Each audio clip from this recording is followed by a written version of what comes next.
Welcome back to the vlog. Before we get going today, I'd just like to say I saw Brad Owen's latest video. It's about poker, of course, but also more importantly, it's about the passing of his father and the tribute he had to his father. It's a very touching and moving vlog. I hope that everyone will get a chance to watch it. I just like to give my condolences to the Owens family and wish them the best. And I understand the pain they're going through now. And anyone who has lost a parent kind of knows what he's going through. Let's get into the action. Sit back, relax, enjoy. Here it comes.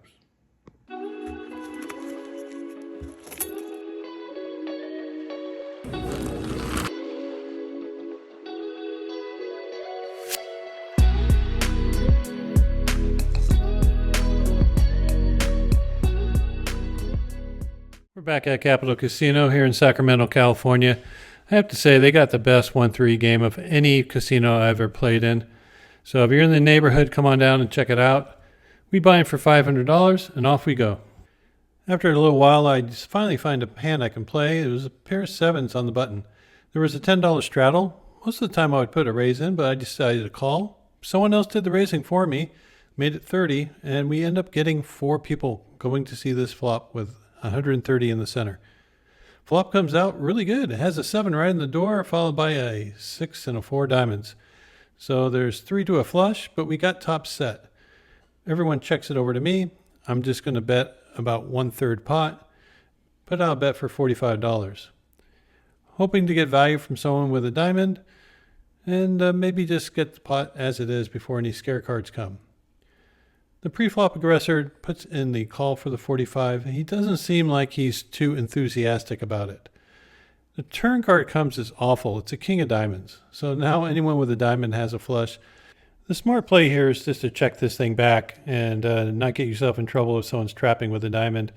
But I didn't want to risk him bluffing me on the river, so I decided to bluff first, and he folds out quickly. There was a player that limped in. Another player raised to 15. I decided to call with 7-6 of diamonds here in the hijack. It kind of plays well multi-way. And we got a pretty good sized pot brewing, $78. 5 ways. We see a flop of Jack 5 deuce with 1 diamond. Not very good for our particular hand. It gets checked around, and we get a free card, which turns out to be a 5 of diamonds. Now it gets checked around to the initial aggressor, and he puts in a bet for $20. I feel he might be on a flush draw at this point, and my plan here is to raise and represent a 5, because I think I have a legitimate hand in position to do that. And then if no diamond comes, I can barrel. The button, who has a super short stack, just piles in like $14, and then the big blind shoves all in for $171. Needless to say, he has the 5. No doubt in my mind that he does. I still got a flush draw. I have some outs. I'm curious what this player to my right's going to do. And he decides to make the call. And the way he did it made me feel like he was not concerned whatsoever on what I did. So in my mind, he either had a bigger flush draw and I'm drawing dead, or he already has a full house, like something like pocket jacks.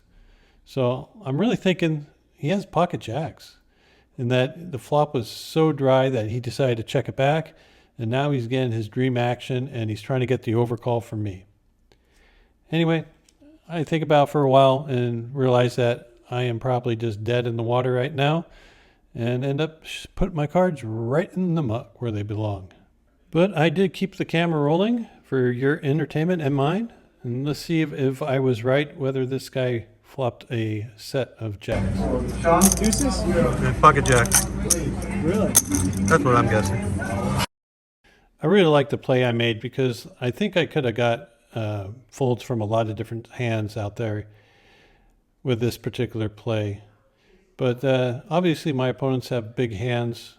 The person to my right had pocket deuces, so they flopped a set of deuces.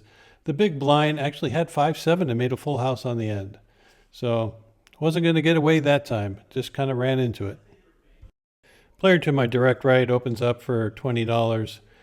I'm next to act with ace king suited. I put a raise to 65. Everyone folds out, and the opponent to my right just jams his stack in, which is a little over $100. I snap call, and we see a flop of 6-3-3 with one club. Turn card comes, and it is a 10 of clubs, so I pick up a flush draw. River card comes as a blank. He rolls over king 10. Not the hand I expected to see from him, but, you know, sometimes this stuff happens. On to the next hand. There were 3 limpers, and I looked down at ace-queen offsuit in the small blind. Decided to raise to $25. I get 2 players to give me a call, so we're going to go 3 ways to this flop with $81 in the pot. Flop comes out 8-5-3. All clubs. That's pretty good when you have the ace of clubs in your hand. I lead for $30. About 1/3 pot. Both players quickly fold, and we take the small one down without a fight. This game has been very limp heavy, so when 3 people limp in front of me, I'm not surprised, but with 2 jacks, I'm going to go ahead and put in a raise to $25, hoping to clear out a little bit of the field. Instead, we get 4 callers, so yeah, the field is coming to get us. Hopefully we can flop big and take it down. So we got $128 in the pot, looking for a favorable flop, and the flop comes 9-3 deuce, all clubs. We do not have the jack of clubs in our hand, and the big blind leads out for $25. Now the player doing the leading is a wild, unpredictable, spewy player. He can have just about anything. He could have a flush air, he can have 2 pair, he can have complete air.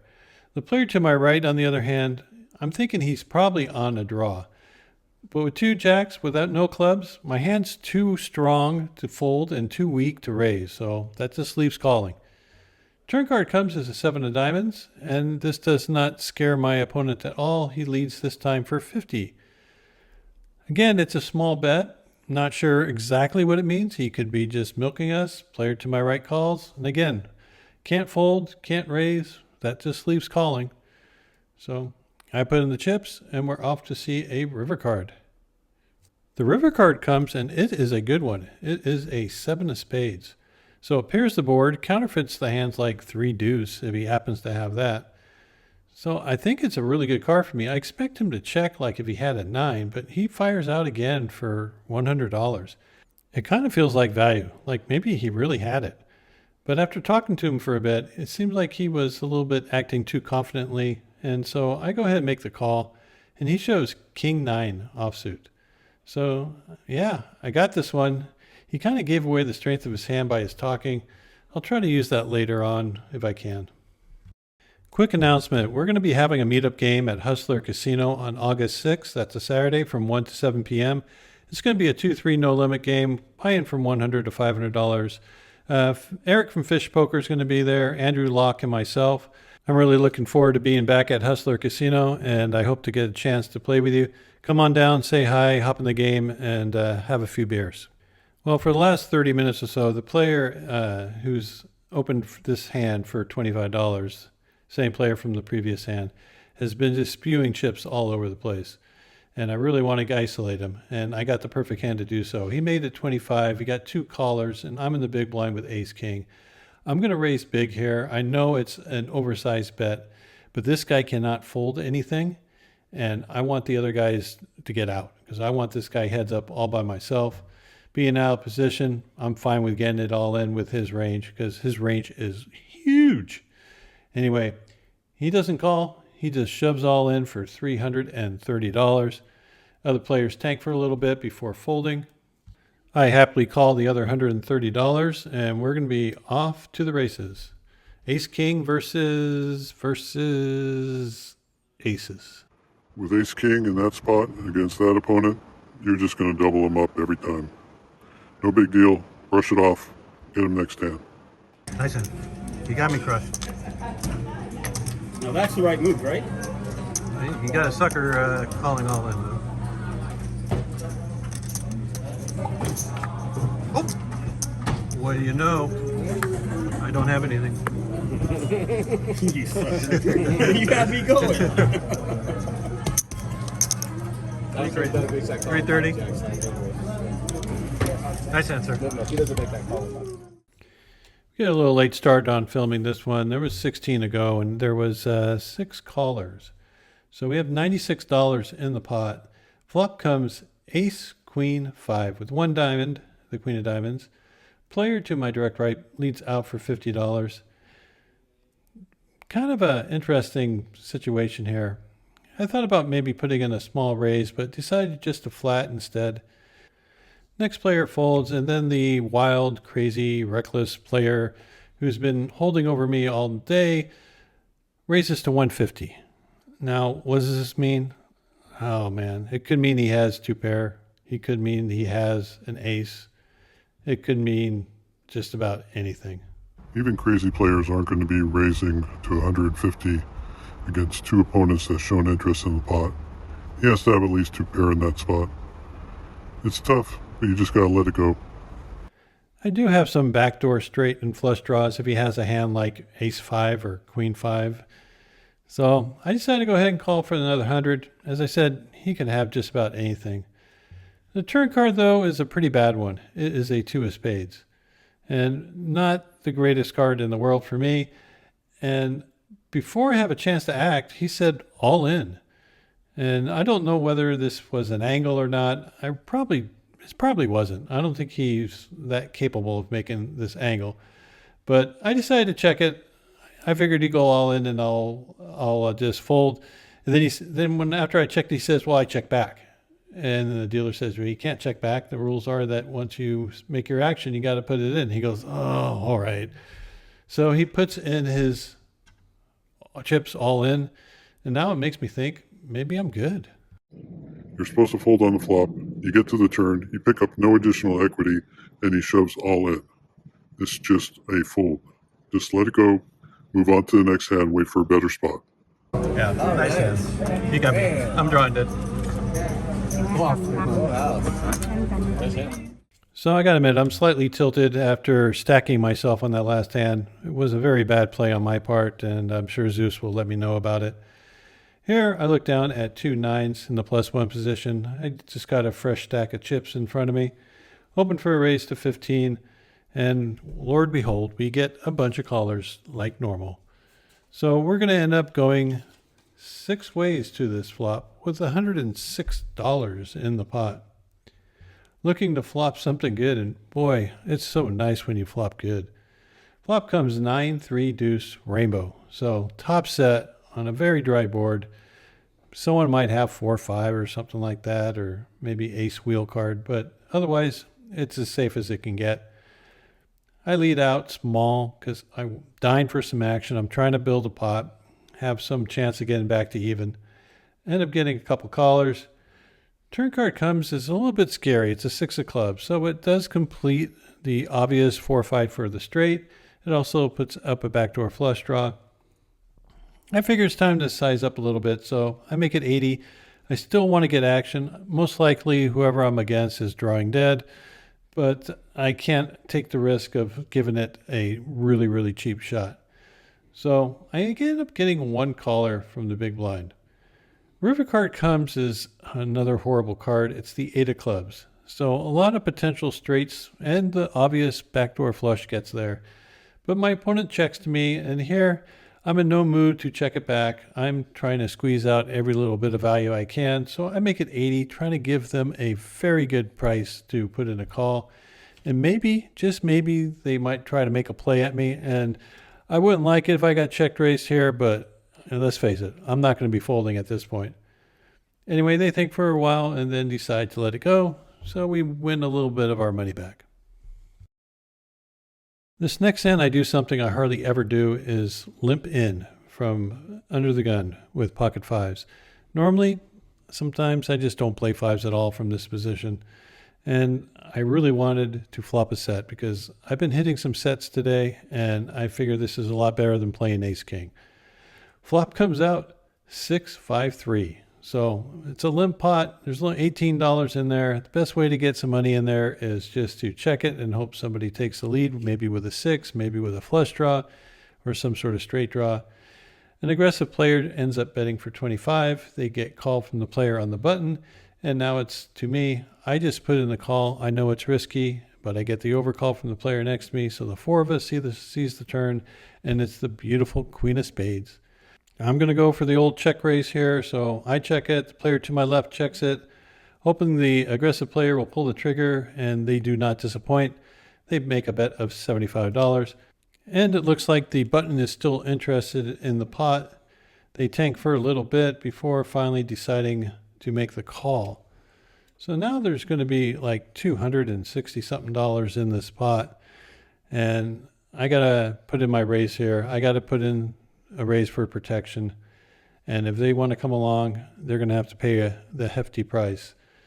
The player to my left and the player on the button are both short stacks. The aggressive opponent has about $350 left in front of them, so that's what I put out, $350.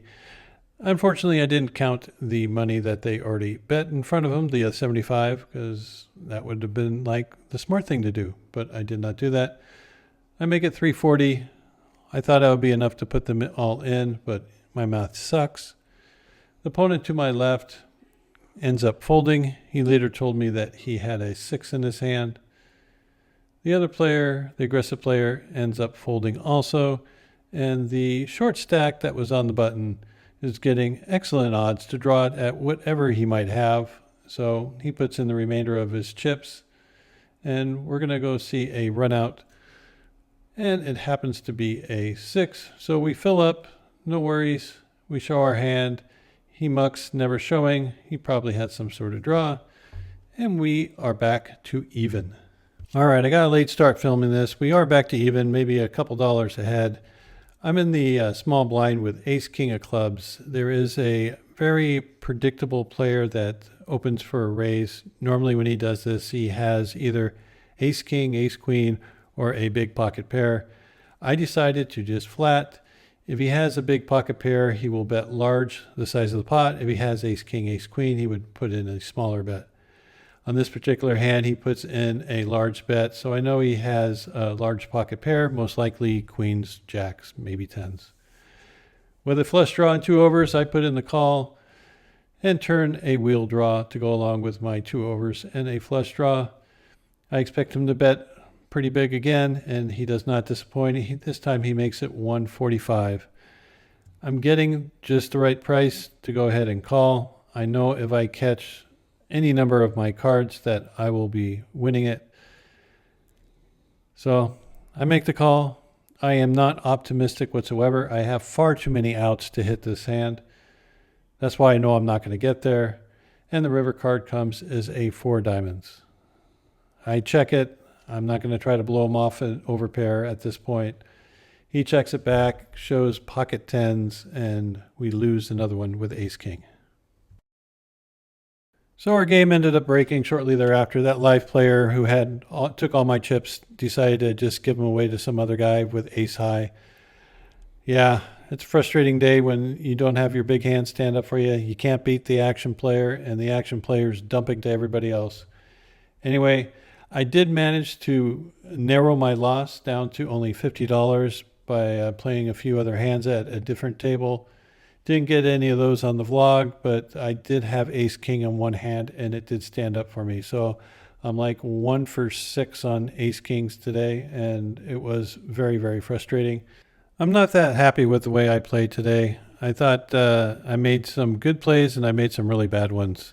Calling off with ace king when that guy shoved all in. Whether it was an angle or not, who cares? It was a bad call on my part, and I shouldn't have done that.